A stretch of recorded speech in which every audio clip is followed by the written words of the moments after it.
Hello friends, আজকের আমি বানিয়ে দেখাবো হোমমেড পিৎজা।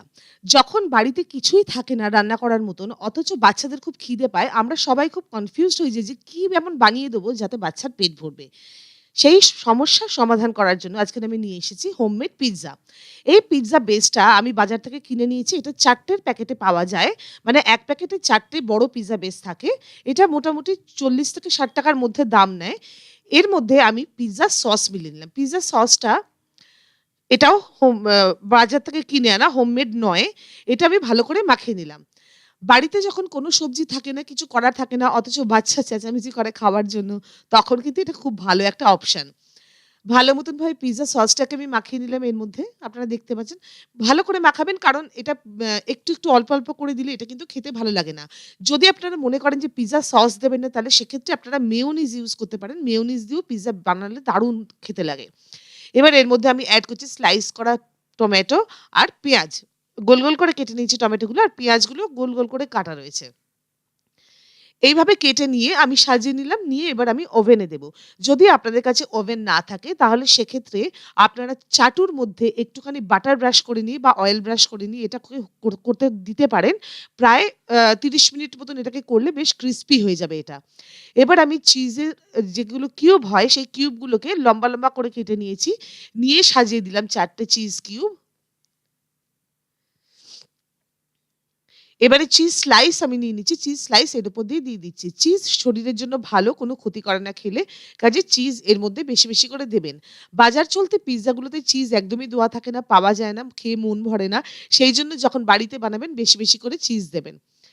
আমি ২ টো তৈরি করে নিচ্ছি। 2nd টাকে আমি ভালোমতো ভাবে সস মাখিয়ে নিচ্ছি। তারপরে আমি এর মধ্যে রিং করে কেটে রাখা পেঁয়াজ, টমেটো দেবো। আবার চিজ কিউব দেবো আর চিজ স্লাইস দেবো আবার। যদি আপনারা মনে করেন যে না, আ পিজ্জা সস দেব না, মেয়োনিজ দিতে পারেন, টমেটো সস দিতে পারেন, টমেটো কেচাপ দিতে পারেন।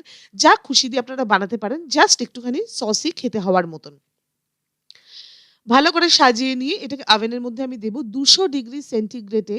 ১ম এ আমি প্রিহিট করে নেব। তারপরে আমি মাইক্রোওয়েভ কনভেকশন মোডে ২০ মিনিট মতন রান্না করব মাইক্রোওয়েভ কনভেকশন মোডে। আর ৫ মিনিট রান্না করব শুধু কনভেকশন মোডে, যাতে ক্রিসপি হয়।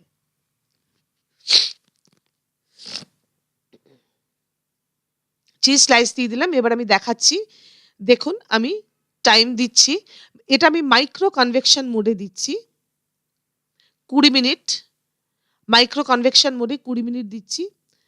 ২০০ ডিগ্রি সেলসিয়াসে দিয়েছি আমি। যদি আপনাদের কাছে ওভেন না থাকে, তাহলে সেক্ষেত্রে আপনারা চাটুতেও দিতে পারেন। কিন্তু চাটুতে দিলে সময়টা আরেকটু বেশি লাগবে ক্রিসপি করার জন্য। মাইক্রো কনভেকশন মোডে দিলাম ১ম এ আমি ২০ মিনিট। তারপরে আমি দেব শুধু কনভেকশন মোডে, জিনিসটাকে ক্রিসপি বানানোর জন্য।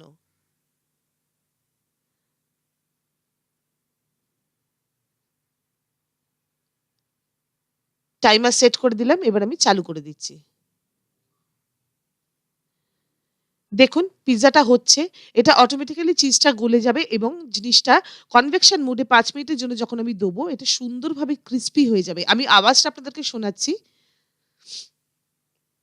আজকের আমার এই রেসিপিটা যদি আপনাদের ভালো লেগে থাকে, তাহলে অবশ্যই আমার চ্যানেলটাকে সাবস্ক্রাইব করবেন আর রেসিপিটা লাইক এবং শেয়ার করবেন। সেম জিনিস আপনারা পাউরুটি দিয়ে বানাতে পারেন, খুব ভালো লাগে। আওয়াজটা শুনুন, একদম ক্রিসপি হয়েছে বেসটা। আজকের পর্যন্ত এটুকুই থাক। আবার দেখা হবে অন্য কোনো দিন নতুন একটা রেসিপি নিয়ে। ততক্ষণ খুব ভালো থাকবেন। ধন্যবাদ।